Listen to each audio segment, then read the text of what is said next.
Welcome to conference coverage highlights presented by ReachMD on XM160 and powered by Health Day. Conference coverage highlights features the latest clinical information and research findings from the American Society of Clinical Oncology's Gastrointestinal Cancer Symposium, which took place January 22nd to the 24th in Orlando, Florida. I'm your host, Dr. Mark Chyna. And I'm your co-host, Sue Berg. This year's meeting attracted 2,400 attendees from around the world, including 2,200 professionals. The meeting presented more than 500 abstracts on gastrointestinal cancers affecting the esophagus, stomach, hepatobiliary system, pancreas, small bowel, colon, and rectum. Highlights included screening studies that may in the future help in diagnosing cancers earlier and getting better results. Research from 2 studies presented at the symposium assessed markers for detecting pancreatic and gastric cancers. During a webcast held for the press on January 20th, moderator Dr. Robert P. Sticka of the University of North Dakota School of Medicine and Health Sciences remarked that a growing understanding of molecular biology has helped us make enormous progress in screening, detection, and treatment for gastrointestinal cancers. These studies describe long-awaited approaches, an early detection test for pancreatic cancer and a blood test for colon cancer. In the pancreatic cancer study, findings suggest that a simple blood test may be able to identify early pancreatic cancer. Investigators measured blood levels of PAM4 protein in 68 patients who underwent pancreatic cancer surgery and 19 healthy controls. The antigen is present in almost 90% of pancreatic cancers and precancers. Investigators found that the test had a 62% sensitivity for detecting stage 1, 86% sensitivity for detecting stage 2, and 91% sensitivity for detecting stages 3 to 4 pancreatic cancers, and had an overall sensitivity of 81%. During the press briefing, Dr. Leonard Gunderson, chair of the meeting's steering committee, cautioned that the test may be valuable for high-risk populations but not for the general public, since it only identified 54% of stage 1A cancers. An accuracy rate of at least 80% for even the earliest stage of disease would be ideal. If validated in larger studies, PAM4 might be a promising tool for detecting pancreatic cancer in its earlier, more treatable stages before it spreads to other organs. 2 authors of this study reported financial relationships with the company Immunomedics. A second study suggested that a variation in the CD44 gene may predict more aggressive types of gastric cancer. CD44 is a transmembrane glycoprotein serving as a principal receptor associated with adhesion and metastasis in gastrointestinal carcinomas. Moreover, a gastric cancer stem cell population with CD44 as the defined surface marker has been identified showing increased resistance to chemotherapy or radiation-induced cell death. Previously, it was shown that germline polymorphisms in angiogenesis pathways may serve as independent molecular prognostic markers in patients with localized gastric adenocarcinoma. In this study, investigators tested whether germline variations in CD44 could predict clinical outcomes in patients with localized gastric adenocarcinoma. Blood samples were obtained from 104 patients with localized gastric cancer between 1992 and 2008. Researchers found patients who had at least one germline variation in CD44 experienced cancer recurrence in about 2 years, significantly earlier than patients without the variation, who averaged 7 years to recurrence. After adjusting for covariates such as chemotherapy and race, patients with germline variations remained significantly associated with shorter time to recurrence. Confirmatory trials of these markers are planned for the future. In colorectal cancer, research was presented suggesting that colorectal cancer and adenomas in early stages may be detected by a simple blood test. And a second study suggests that a newer chemotherapy regimen may be superior to standard treatment in patients with stage 3 colon cancer. In one study, researchers sought to evaluate CD24 protein expression in peripheral blood lymphocytes from normal adenoma and CRC subjects. They measured blood levels of the tumor-promoting CD24 protein in 150 patients undergoing colonoscopy. 63 patients were discovered to have colorectal cancer, 19 had adenomas, and 68 had normal colonoscopies. For detecting colorectal cancer, researchers found that the test had a sensitivity and specificity of about 92%, and for detecting adenomas, a sensitivity of about 84% and specificity of 89%. The authors say this blood test is the first of its kind to be able to detect adenomas and successfully distinguish colorectal cancer from healthy tissue. CD24 may potentially serve as a new and promising blood biomarker for the early detection and surveillance of colorectal cancer. In a second study, investigators randomly assigned over 1,800 patients with stage 3 colon cancer to receive either a newer chemotherapy regimen of capecitabine and oxaliplatin, also known as Xelox, or standard 5-fluorouracil and leucovorin chemotherapy following surgery. They found that 3-year disease-free survival was significantly higher in the Xelox group at 71%, compared to the standard chemotherapy regimen group, whose 3-year disease-free survival was 67%. Investigators involved in a separate analysis concluded that newer adjuvant regimens were not associated with significant efficacy benefits over standard chemotherapy for patients over 70 years of age. However, investigators in the current study report Xelox's efficacy was maintained in patients over the age of 70 years. Several authors of this second study reported financial relationships with Sanofi Aventis and Hoffmann La Roche. Other colorectal cancer research suggests that polyamines may be associated with an increased risk of colorectal cancer. Polyamines are concentrated in foods such as citrus fruits, packaged non-green vegetables, and some meats. Researchers studied 188 patients in order to analyze the association between polyamine intake and the efficacy of a polyamine-inhibiting regimen of difluoromethylornithine plus sulindac to prevent precancerous colorectal adenomas. Study participants completed a dietary questionnaire at the beginning of the study. Total dietary polyamine content was calculated as the sum of dietary putrescine, spermine, and spermidine values. Investigators observed a significant direct association between dietary polyamine intake and tissue spermidine and spermine concentrations at baseline.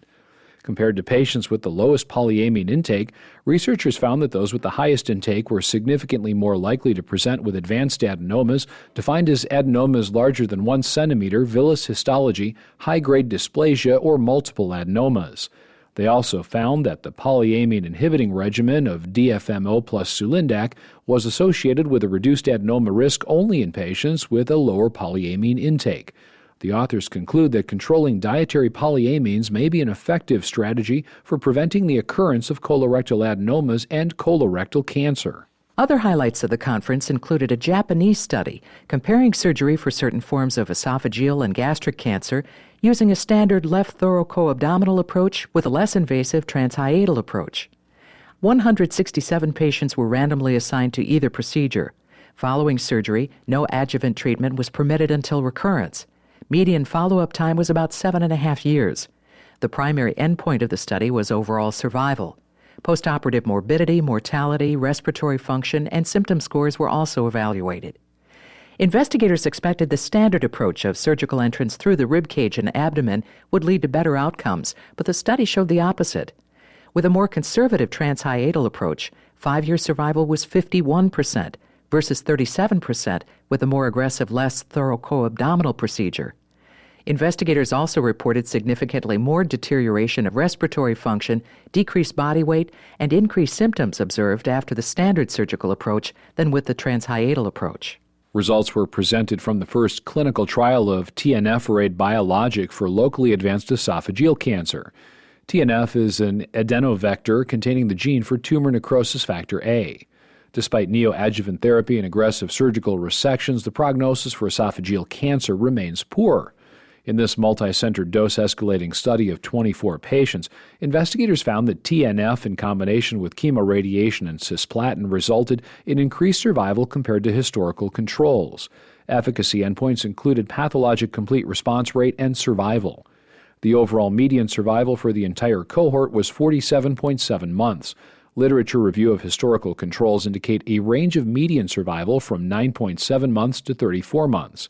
Investigators concluded this represents an encouraging increase in survival relative to historical controls and therefore warrants additional evaluation. And in the area of pancreatic cancer, results were presented from a study showing that for patients with locally advanced pancreatic cancer, a regimen of 2 cycles of cetuximab, gemcitabine, and oxaliplatin, followed by cetuximab, capecitabine, and radiation, is beneficial. The primary endpoint was 1-year overall survival, with the statistical hypothesis that this treatment would result in a 1-year overall survival greater than 45%. The 69 patients in this multi-institutional Phase 2 trial had advanced pancreatic cancers that were, for the most part, unresectable. However, according to investigators, Survival in these patients undergoing the experimental chemotherapy regimen was almost parallel with patients whose cancers could be resected. Median survival was 19 months compared to 20 months for patients who underwent surgery for resectable cancers. One group of 6 patients had late local relapses and no evidence of metastatic disease. Hematological events were the most common adverse events. Fatigue and gastrointestinal events were clinically the most significant. Best radiographic response, measured 6 weeks after chemoradiation, was partial response in 19% of patients. 17% had minor response, 48% had stable disease, and 15% had progressive disease. The study was sponsored by Bristol Myers Squibb. Another study presented by researchers from the United Kingdom updated results of the largest ever Phase 3 trial of therapies for advanced biliary tract cancer, which showed that for improving overall survival, gemcitabine in combination with cisplatin is more effective than gemcitabine alone. The trial data have been used to develop a risk model for biliary tract cancer patients, addressing both potential prognostic and predictive factors. The baseline demographic and clinical characteristics, including tumor markers, of the patients were tested for their association with overall survival and progression-free survival using a Cox proportional hazards model. When it came to overall survival, multivariate analysis demonstrated that the tumor's location within the biliary tract did not affect survival. For example, patients with tumors in the gallbladder had a median survival of 9.6 months compared to 9.1 months for patients with tumors in other parts of the biliary tract. Site did not influence treatment benefit, and baseline liver function variables also had no effect. The multivariate analysis showed that important baseline predictors of survival include performance status, metastasis, neutrophilia, anemia, and thrombocytosis. Research presented suggested that in patients with hepatocellular carcinoma, treatment with sorafenib after 1 or 2 standard transarterial chemoembolization procedures does not significantly prolong time to cancer progression or recurrence. Investigators randomly assigned 458 patients from Japan and Korea to receive either 400 milligrams of sorafenib or placebo twice daily. The median time to progression or recurrence was not significantly different between the sorafenib and placebo groups, 5.4 months in the sorafenib group versus 3.7 months in the placebo group. There was also no significant group difference in overall survival.